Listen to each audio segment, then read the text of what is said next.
Hello hi, welcome to my channel Bhavani teacher. ఈరోజు నేను మాకు ఇంట్లో టిఫిన్ వచ్చేసి ఇడ్లీ చేశాను. దానిలోకి టొమాటా చట్నీ, పల్లీ చట్నీ రెండు కూడా చేశాను. అయితే ఈరోజు ఏంటంటే స్కూల్ నుంచి రావడం కొంచెం హడావుడిగా వచ్చి రవ్వ లడ్డు చేద్దామని హడావుడిగా లోపలికి వచ్చాను వంటగదిలోకి. అయితే విపరీతంగా వర్షం ఉంది కదా, చాలా వర్షాలు పడుతున్నాయి. అందుకని నేను ఏం చేశానంటే పాను పెట్టి స్టవ్ మీద దానిలో కొంచెం నెయ్యి వేసాను. నెయ్యి వేసి ఒక 2 కప్పులు రవ్వకి చేద్దాం అనుకుంటున్నాను. రవ్వలో ఆ 2 కప్పులు రవ్వకిను 1 కప్పు షుగర్ వేసుకుంటే సరిపోద్ది. ఫస్ట్ ఏం చేశానంటే నేను బాదం పప్పు, తర్వాత కిస్మిస్ రెండు వేయిస్తున్నాను అనమాట. ఎందుకంటే జీడిపప్పు వెతికేంత టైం లేదు నాకు, మళ్ళీ 1:30కి స్కూల్కి వెళ్ళిపోవాలి. సరే అని చెప్పేసి ఇదిగో నాకు మెజర్మెంట్ కప్పు కూడా దొరకలేదు. సరే గ్లాసులు అవి తడిగా ఉన్నాయి. సరే అని చెప్పేసి నేను అప్రాక్సిమేట్లీ వేసేస్తున్నాను. 2 కప్పులకి ఎంత రవ్వ వస్తుందో మనకు తెలుసు కాబట్టి ఆ ప్రకారం వేసేస్తున్నాను.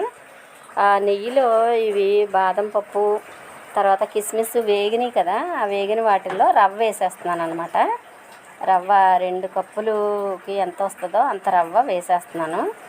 వేసేసి దాన్ని బాగా దోరగా వచ్చేలాగా వేయిస్తున్నాను అనమాట. వెతికాను, చాలాసేపు వెతికాను, మెజర్మెంట్ కప్స్ దొరకలేదు. మార్నింగ్ కూడా ఈ వర్షంగా ఉంటే మనకి పనులు ఏమి తెమలవు, నాకైతే తెమలదు అసలు. ఈ రవ్వ అప్రాక్సిమేట్లీ వేసేస్తున్నాను చూడండి. అప్రాక్సిమేట్లీ వేసేసాను. 2 కప్పులు ఎంత వస్తుందో అంత రవ్వ వేసేసాను. నేను వేసే రవ్వ లడ్డు చేసే విధానం ఏంటంటే మనం అంటే సుజీ రవ్వ లేకపోతే ఉప్మా రవ్వ అంటాం కదా, ఆ రవ్వ మనం ఎన్ని కప్పులు వేస్తే దానిలో సగం షుగర్ వేసుకుంటే పర్ఫెక్ట్గా సరిపోద్ది. ఈలోపు పక్కన పాలు కూడా కాచేద్దామని చెప్పేసి పాలు జార్ తీసాను. ఒక డిష్లోను పాలు పోసి పక్కన స్టవ్ మీద పెట్టేస్తున్నాను. పాలు కూడా కొంచెం వేడైతే బాగుంటాయి కదా, అందుకని వేడి చేస్తున్నాను అనమాట. స్టవ్ ఆన్ చేసి పాలు కూడా వేడి చేస్తున్నాను. తర్వాత ఈలోపే అది రవ్వ మాడిపోకుండా ఉండాలని మధ్య మధ్యలో కలుపుకుంటూ చేస్తున్నాను అనమాట. అయితే ఇది సిమ్లో పెట్టి వేయిస్తే బాగుంటుంది. చక్కగా దోరగా వచ్చే వరకు, అంటే గోల్డెన్ బ్రౌన్ కలర్ వచ్చే వరకు వేయించుకుంటే చాలా టేస్టీగా ఉంటుంది. తర్వాత ఈలోపు మా వారు టైం అయిపోతుంది, కాస్త నాకు రైస్ పెట్టేయంటే ఇంకా ఆయన కోసం రైస్ పెట్టేయడానికి చూస్తున్నాను. ఒక పక్కన ఇవి చేసుకుంటూనే అది చూస్తున్నాను. ఎందుకంటే బిర్యానీ చేసేసాను, బిర్యానీ అయిపోయింది కానీ చికెన్ కర్రీ చేయలేదు. తర్వాత ఈ రవ్వ లడ్డు చేశాక చికెన్ కర్రీ చెయ్యాలి. కాకపోతే నేను ప్రతిరోజు 3కి ఇది వీడియో అప్లోడ్ చేస్తున్నానని చెప్పేసి ఓన్లీ రవ్వ లడ్డు మాత్రమే మీకు అప్లోడ్ చేస్తాను. ఈరోజు చూడండి, ఆయనకి కాస్త అన్నం పెట్టేసి కాస్త పెరుగు వేసుకుని తినేయండి అని చెప్తున్నాను పాపం. ఎందుకంటే కర్రీ చేయలేదు. సరే బిర్యానీ, వెజ్ బిర్యానీ కదా, దానిలోకి మనం పెరుగు వేసుకున్నా పెరుగు చట్నీ వేసుకున్నా సరే బాగానే ఉంటుంది కాబట్టి నేను కాస్త రైస్ పెట్టేసి పెరుగు ఇచ్చేస్తున్నాను. ఆయన తినేసి ఇంకా స్కూల్కి వెళ్ళిపోవడం జరుగుతుంది అనమాట. నేను ఇంకా ఒక 10 నిమిషాలు ఈ చికెన్ కర్రీ కూడా చేసేసి వెళదామని చూస్తున్నాను. మా వారికి అయితే రైస్ బిర్యానీ వెజ్ బిర్యానీ ఇచ్చేస్తున్నాను. ఈలోపు మా స్కూల్కి టైం అవుతుందని హడావిడిగా చేస్తున్నాను.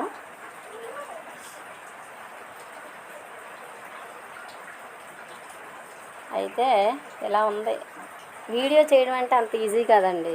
ఇంట్లో పనులు చేసుకుంటూ మన జాబ్స్ చేసుకుంటూ మళ్ళీ వీడియోలు చేయడం అంటే అంత ఈజీ అయితే కాదు. కాకపోతే మనం ఏదైనా ఒక పని మొదలు పెట్టాము అంటే దాన్ని తప్పనిసరిగా కంటిన్యూ చెయ్యాలి. అది నా పాలసీ అన్నమాట. అది మనకి లాభం కానీ నష్టం కానీ ఏమైనా సరే. ఇప్పుడు చూడండి, నేను షుగరు ఇలా అది కూడా అప్రాక్సిమేట్లీ వేసేస్తున్నాను. అదే అందాజుగా అంటారు కదా, అలా వేసేస్తున్నాను. ఎందుకంటే 2 కప్పుల రవ్వకి 1 కప్పు షుగర్ వేసుకుంటే చక్కగా సరిపోద్ది కాబట్టి వేసాను. వేసి ఒక 3 నిమిషాలు షుగరు రవ్వ కలిపి కలబెట్టాను అనమాట. అప్పుడు ఏమవుద్దంటే షుగరు కొంతవరకు మెల్ట్ అవుతుంది, మిగతాది క్రిస్టల్గానే ఉంటుంది. ఇప్పుడు మా వారికి మంచినీళ్ళు కూడా ఇచ్చేస్తున్నాను నేను. అయితే ఇంక పాపం ఏం చేస్తాం, హడావిడిలో ఇలాగ చేతికి అందించేయడమే అవుతుంది. సరే అని చెప్పేసి నేను ఈ రవ్వ విషయం చూస్తున్నాను. అయితే ఈ పాలు కూడా కాగిపోయినాయి, స్టవ్ ఆపేసాను. రవ్వ కూడా వేగిపోయింది పూర్తిగా, అంటే మనకు అవసరమైనంత గోల్డెన్ బ్రౌన్ కలర్ వచ్చేసింది. అందుకని ఆపేసాను అనమాట. ఇంకా స్టవ్ ఆపేసి కొంచెంసేపు ఇలా మనం కలుపుతూ ఉంటే ఒకే చోట ఉన్న రవ్వ మాడకుండా ఉంటుందని చెప్పేసి కలుపుతూ ఉన్నాను. తర్వాత ఏం చేయాలంటే మనం చక్కగా దీన్ని బాగా చల్లారి పెట్టుకుని, అంటే కొంచెం మనం చేతితో పట్టుకోగలిగేలాగా చల్లారి పెట్టుకోవాలి.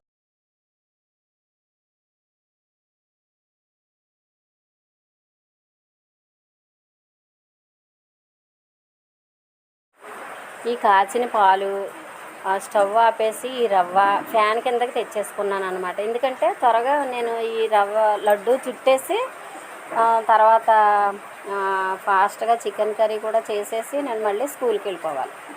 దానికోసమని ఫ్యాన్ కిందకి తెచ్చేసుకున్నాను. తెచ్చేసుకుని ఈ రవ్వలో పాలు పోసేసి రవ్వ లడ్డు చుట్టేసాను.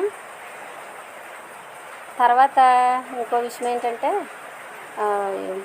ఇవి అలా కదుపుతూ లేకపోతే ఏమవుతుందంటే పాన్ వేడిగా ఉంటుంది కదా, మాడిపోయే అవకాశం ఉంటుంది అన్నమాట.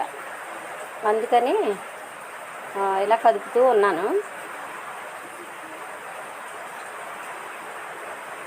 చాలామంది ఏంటంటే ఆ వీడియో చేస్తారు కదా, వాళ్ళకేంట్లే అనుకుంటారు. ఫ్యాన్ దగ్గరికి తీసుకొచ్చేసి ఆ చల్లారిన పాలు ఈ రవ్వ చక్కగా మిక్స్ చేసాను. మిక్స్ చేసేసి మనం లడ్డు చుట్టేసుకుంటే సరిపోతుంది.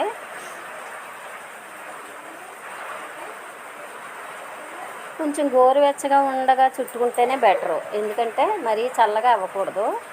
రవ్వ గోరువెచ్చగా ఉన్నప్పుడు చుట్టుకుంటే అది గట్టిగా మనం చుట్టిన లడ్డూలా ఉండిపోద్ది అన్నమాట. అందుకని మనం కొంచెం గోరువెచ్చగా ఉండగానే చుట్టుకోవాలి. మీకు వినిపిస్తుందా? చాలా వర్షం వస్తుంది, సౌండ్, వర్షపు సౌండ్ చాలా వస్తుంది కదా. ఇదిగో నేను లడ్డూలు చుట్టేస్తున్నాను. చాలా బాగుంది అని చెప్పి కూడా అన్నారు మా వారు తిని. ఓకేనా? ఈరోజైతే చెప్తున్నాను, నేను కనీసం మధ్యలో లంచ్ చేయకుండా కూడా స్కూల్కి వచ్చాను. కాబట్టి మీరు వీడియోలు చేసేవాళ్ళని చాలా అంటే కొంచెం తక్కువగా మాత్రం అంచనా వేయొద్దు, వాళ్ళు చాలా కష్టపడతారని మాత్రం గమనించండి. ఓకేనా? నా వీడియో నచ్చితే లైక్ చేయండి, షేర్ చేయండి, సబ్స్క్రైబ్ చేయండి. Okay, bye.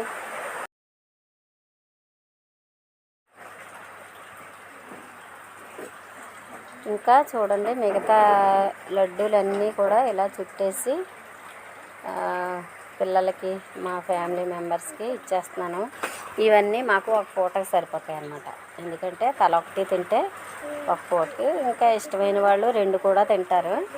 తక్కువగా అంటే 2 గ్లాసులు, 2 కప్పుల పిండికి మాత్రం, 2 కప్పుల రవ్వకు మాత్రం చేశాను కాబట్టి అప్పటికప్పుడు అయిపోతాయి. ఒకవేళ ఇవి ఎక్కువ కూడా చేసి నిల్వ పెట్టుకోవచ్చు. లడ్డు రైట్ హ్యాండ్తోనే తింటున్నారు కానీ పిక్ రివర్స్ వచ్చింది, గమనించండి. ఓకే.